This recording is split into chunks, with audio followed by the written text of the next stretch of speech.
Let's take a look at the Medi tablet test kit. Hopefully by now you have received your Medi tablet test kit and a set of stickers to assemble your test kit. So let's go over the assembly process. Use your sticker page as a map because these vials I have assembled in a certain order.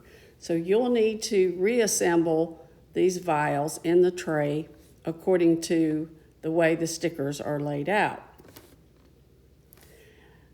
In that set, there are 4 duplicates. Those are Tribulus, Tonkat Ali, Myrrh Forte, and Romania Complex. So you'll need empty vial bottles in order to make these extra vials. The stickers are there, but the bottles are not there. So what you do is you open the Tribulus, the Tonkat, Romania, and Myrrh, and you share half of that with the other bottle and then affix the label. Now your Medi tablet test kit is assembled and ready to use in your practice.